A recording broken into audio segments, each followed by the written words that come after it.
Colin, I know you've had a chance to have a look at St Andrews now in the course. What are your first impressions?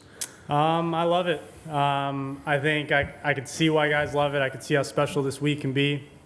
I could see how the course can play a million different ways depending on the weather. Looks like we're going to get some pretty consistent weather and some wind patterns this week. So I think overall, you just got to be ready to play some good golf out here because you're going to get some good bounces and probably some bad ones. I know you've returned the Claret Jug to Martin Slumbers. I guess it would be nice to get your hands back on it later on this week. Yeah, it's an obvious statement. That's obviously the goal. I mean, now that I know, what it's like to have the Claret Jug for a year, there's nothing like it. And it's a really special a year, even though, you won that tournament a year ago. It's going to be, in your history for the rest of your life. And it's pretty cool. But I think trying to defend this week at the 150th at St Andrews would be even a little more special. Okay, we'll take questions from the floor. The first one from number 3.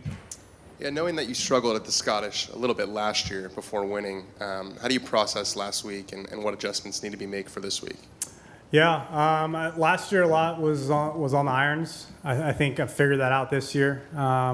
Driver hasn't been great, and just kind of my wedge shot with my 60 degree. Already made some changes and feeling great now. So, I mean, it was a simple just grind on the wedge, and then driver just had to add a little bit more spin. I've just been playing all year with kind of too little spin or way too much spin, and I haven't found that middle zone to just kind of be able to hit that one shot that I know I can trust down the line. Okay, next question, Stephanie in the front row. Hi, Colin. What would it mean to you to go on and defend your title here at St Andrews, the home of golf, particularly this year, the 150th year of the Open? Yeah, I mean, it's a mouthful, I'll tell you that. It would mean a lot, but I know there's going to be there's obviously a lot of great players, a lot of guys that are playing really well right now, and I've got to step it up. I mean, this is a week where, look, we only get 4 majors a year, and we're already at number 4, and I don't want to look back at this year and kind of, not be happy about what I did and how I prepped. So I'm doing everything I can to be ready for this week, and hopefully we can put together 4 really good rounds. Okay, the next question from the far right, Craig. Colin, obviously it's very prestigious to come back here as the Claret Jug holder, but there's a lot of expectation on you, there's a lot of spotlight on you. Is it quite important for you to be able to just manage things, manage your time, manage the way things go, just so that things don't get on top of you, because there's a lot of commitments for you this week? There are commitments, but I wouldn't say it's crazy. And you know what? I think the spotlight's on a lot of other guys this week. I mean, I haven't been playing the best golf, year to date. And yeah, I am the defending champ, but we're at a different golf course. We're at a course I've never been to. A lot of guys have had history here. So for me, it's, how do I go like every other week, figure out this golf course, figure out how to play it. And I think, through 2 days so far, I've done a pretty good job of figuring out what I'm going to do. Okay, the next question, Steve. First of all, how did it feel handing over the Claret Jug? It sucked. It really did. I woke up this morning and looked at it, and the replica is beautiful, but it's not the same. It really isn't, and it'll never be. But you know what? It's I don't want to dwell in the past. I mean, I think I've talked about that early on in my career. Was I always look forward to what's next, right? And maybe hopefully just giving it back kind of frees me up and allows me just to focus on winning this week. And secondly, what did you think about when you got to the 17th tee? And could you talk about how challenging and unique that hole is? I mean, it's tough anytime you have a blind tee shot, right? But then when you're teeing over a hotel, or JJ's telling me, aim over the course part of the old course hotel, but don't miss it right at the hotel, and don't miss it. It's really tough because you're trusting, especially when a hole has a little dog leg to the right, like you're trusting these lines are going to be spot on. And your margin of error is just going to be even less because you don't have that kind of visual aspect of like seeing where you can kind of start it and where you can peel it to. You just have to trust to hit a good shot. So it's definitely a tee shot I need to keep working on for sure. Did you hit some shots out of the bunker and from across the road or from off the road? I hit a few shots out of the bunker. We were waiting for a group on 18. I hit one shot over the road, but I'm going to do everything I can to not go in either of those. Okay, the next question from the right here, Alistair. Hi, Colin. You sharpened up your links game at the Scottish last year and then won at Sandwich. Given the number of PGA Tour players who were at the Renaissance Club last week, would you expect that they have enhanced their chances of winning here? Sure. I don't know. I mean, it helped me because I had never played links golf, right? A lot of these guys, they've all played links golf before. They've played out here. They've played many opens, so they know what to expect. Every year is going to be a different test. You don't know how firm it's going to be. You don't know what the weather's going to be like. But just to get over here a week early, it makes it a lot easier just to make, your timings and all your schedules just kind of flow a little bit easier, right? Rather than flying here Saturday night, Sunday morning, trying to adjust to the time, trying to figure out your practice rounds. So yeah, I mean, I guess. I mean, I don't know how to answer that. Just a short follow-up to that one. Given the form that Xander Schauffele is in at the moment, he steps on the golf course, he wins the tournament at the moment. How do you fancy his chances here? Good. I mean, what do you want me to say? Whatever you think of him. Xander's awesome. He practices out at the Summit now in Vegas, and we play nearly every day. So I've kind of been trying to figure out how he's been playing so well, and I'm sure stealing things off of what I've been doing, and it's good to have someone like that to practice off of. Yeah, I mean, it's awesome to see what he's been doing, but I hope to do that as well. Okay, next question, Doug in the back. Collin, I'd be curious your thoughts in light of the last two majors, the closing holes at Southern Hills and Brookline, which were so strong. What do you make of the finish here? I love it. I think it's one of the prettiest looking 18th hole, 72nd hole, whatever you call it, holes that you could ever see without seeing any ocean. I love courses that you can see the water, but this is spectacular. And whatever it is, 330, 350, something like that. But it's drivable depending on the wind and the bounce. It makes it exciting, right? Guys can birdie. Guys have a chance to make eagle. Most likely, you're not trying to save par. Like Southern Hills, where a par for the week was a very good score. I mean, I think if you can somehow get away with 4 birdies on 18, like you're going to be doing yourself some good. Okay, the next question, just to the right here. Collin, there's been some consternation pre-tournament about how the old course will stand up to today's players. Just curious your thoughts on the challenge that you face out there. I mean, obviously the bunkers are, you have to stay out of them. But with guys hitting it so far and having firm fairways, right, and having not a lot of wind, a lot of the wind this week is going to be crosswinds. So, we'll go out 1 through 9, a lot of wind off the left, and then coming back, a lot of wind off the right. With that much crosswind, I mean, there's going to be some really short holes. Like, you're not hitting driver and then you're hitting 8 irons. You're hitting driver 60-degree lob wedges. I mean, today I played 9 holes and I think I hit 4 60 degrees. And, it's playing short, right? So pins are definitely going to be tucked. Like, they're going to have to because sometimes when you are 50 yards away, like, it's not advantageous to be there, and you're going to have to play back and almost bring the bunkers into play. So there's going to be a lot of thought processing on what to do. Hopefully I don't overthink it. I think that's something that out here you can tend to do is overthink what rather than keep the game simple. Okay, next question from the left here.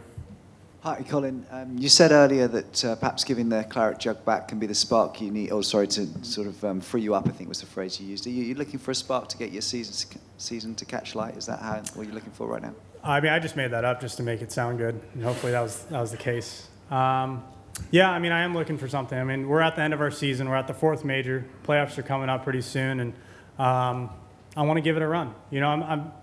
I really haven't been in contention at all this year in any tournament.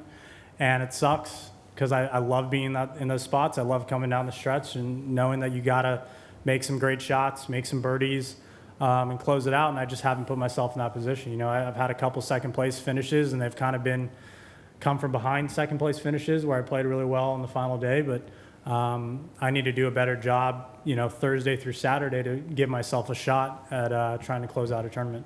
Thank you. And just one more, if I may. Coming here is the 150 Open. Obviously, you're the defending champion. What's your sort of assessment of where the game is now, particularly with the LIV series having started up? Thank you.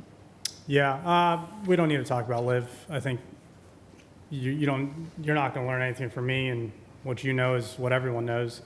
But look, it's a mouthful. We're at the 150th Open at St. Andrews, all the past champions here, all the history, everything to get to this point. I mean, you see it on all the boards, right? I'm going to screw this up. Where, does it say it on here? Everything has led to this. Yeah, everything has led to this, right? And that's true for everything, but especially this moment, especially for a lot of guys that haven't been here, like myself, to come here, look out the hotel, walk down 18 or walk down 17, 18 on Sunday when you have the public just walking.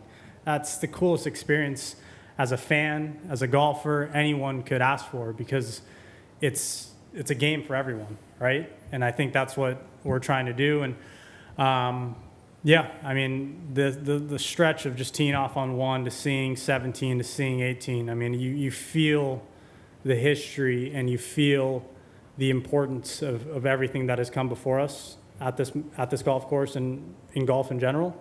And it's really cool to be here. Okay, next question from number 4 in the middle. Collin, as someone who already has their name on the Claret Jug, what will it mean to just kind of be here this week and soak in the celebration, the history that is the 150th Open? I did that all on Sunday when I got here, and I'm over it. I have to. That's the only way I can focus on this tournament. I mean, you got to embrace the history. You have to embrace everything. I mean, everything that has happened before us.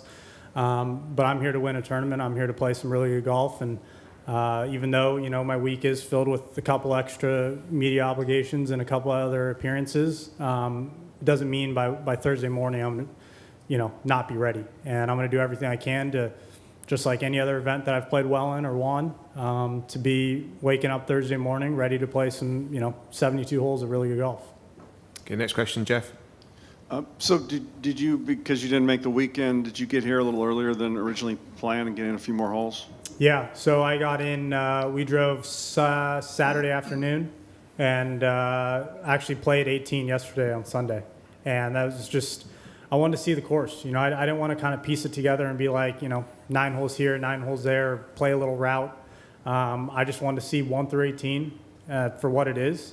And then from there I can go dissect it and, do a little more work like what I did this morning or what I'll do the next 2 days. And just 2 things off that. Have you been able to go up and walk around town yet? And what has surprised you most about the golf course? I did walk around town on Sunday or Saturday. Man, my days are lost. One of those days. Yeah. I walked around town. It's gorgeous. But, I mean, you could see it all, one afternoon, which is pretty nice. I enjoy that. What surprised me the most about the golf course? Yeah, based on what you've known coming in or not known. I'm still trying to figure out hole 12. I have no idea what to do. I don't know what I'm going to do. I could tell you 15 different ways to play it, and all could be wrong. I kind of just want to go sit on 12 and watch guys play it and see how they do. But, I think what surprised me the most was, a lot of golf courses don't give me that awe factor too often. I appreciate them. I love them. I think they're great golf courses, but there's only been a few golf courses where I've stepped foot and been like, this is a special place, right? And not just the golf course, but the atmosphere, the clubhouse, everything around it. And this was one of those places. And there's only been a few times where it's happened like that. And, I think forever, and I understand why people say, this is a very special place. Okay, the next question from number 3, Mike. Tiger skipped the U.S. Open so that he could be here. And it seems like everyone in this room and really on the grounds is sort of appreciative that he is here. You've won 2 majors. You're both Open champions. Do you share that feeling of appreciation that Tiger is here? And what is your guys' relationship like at the minute? Yeah. No, I think anytime I'm able to see him, right, and anytime any of us are able to see him, we have to appreciate it because we don't know how many times he's going to play a year. He might play 1, he might play 10, who knows, right? So, and any time you're able to be around someone like that where you've idolized him for so long, it's amazing. But it's cool to see that, I'm going to call it a friendship. He can call it whatever he wants. This friendship that we have, it's gone past the, I'm in awe and I'm in shock to now, you can joke around and you can talk to him and, You can give him a call if I really needed something. I've never done it. I'm actually scared to. But it's the coolest thing because it's someone that you never thought, you maybe thought you'd get to talk to him, play with him once, and now you see him at events and you'll talk to him, say hi, you'll talk to him on the range. I mean, at the JP McManus Pro-Am, we were talking before we were teeing off on the first round. It's really cool to see, but all of this love that you guys give him, he wants to beat us so bad, and I do too, and I tell him that. I mean, I'm sure JT tells him that every day. He's such a competitor that's what's awesome about him is that like even though he's gone through everything he's gone through, and I know he's fighting. I talked to him a few months ago about everything he has to do just to walk every day. It's amazing, and it just shows you how much grit and determination he wants to have to get back on top and to win another event, and I fully understand why. Okay, Doug in the back row. Collin, if you think back to last year, seeing St. George's for the first time, how many rounds do you think before you felt like you knew your way around the course? And how is the old course, do you think, different in terms of a learning curve? I know you've only been here 2 days, but... Yeah, most courses, by the second time I see it, I feel like I have a good grasp. I think this course, today I was playing the front 9 and I was on hole 4, which is a par 4, and immediately pulled out 5-wood like it was the next hole, the 5th hole, the par 5, and JJ looked at me like I was crazy. So yeah, this course takes a little extra, learning and memorization because there are so many blind shots and you're aiming at so many towers that it just kind of meshes into one. And then there's so many greens that are double greens and they're big greens that you kind of forget the little slopes, but that's what you can't do. You can't forget about the slopes here, and you can't forget about the slopes, on the front of greens where you might roll it up. So when it comes down to it, it's about, I think, taking really good notes. If I don't memorize the course as easily as, we do sometimes, in the States where some courses are pretty straightforward on knowing hole 3 versus hole 7, I think it's just trusting your notes that say, okay, you took good notes to hit it here, trust that, hit a good shot, and go from there. Okay, we'll take one more question just in the middle row there. You talked about talking with Tiger, and I was curious, you talked last week about shaping shots more. JT started doing that because of talking to Tiger. Have you sought insight from Tiger on doing that, or did he just inspire you from watching him from afar? No, it didn't really dawn on me until I couldn't hit my cut, and I had to play my draw, and or my 2-yard draw, and I had to keep hitting that. And when I think back at some of the best rounds I've seen and actually witnessed, I go back to JT at Players. I think it was the second day, and one of the best rounds I've ever seen. And it's because he was able to work the ball left and right and left, but also up and down, right? And that's the biggest thing is having those, 9 windows, 9 different shots, every little shot, just having that window you can hit the ball. And I think after playing the US Open and hitting the draw, and then on Sunday I was hitting a couple more cuts, just play the right shot. Play whatever shot feels comfortable, play whatever shot you're going to be able to pull off and go from there. Don't fight what you're trying to do, don't fight, anything in front of you, just kind of go with the flow, and that's what I've been struggling with, I think, for the first half of this year, and hopefully, we're making strides for the better, and I think we are. Even though I missed the cut last week, I still thought I hit the ball a little bit better than what I have been in the past. Okay, everyone, we'll bring things to a close there. Collin, thank you for joining us, and good luck this week. Thank you, guys.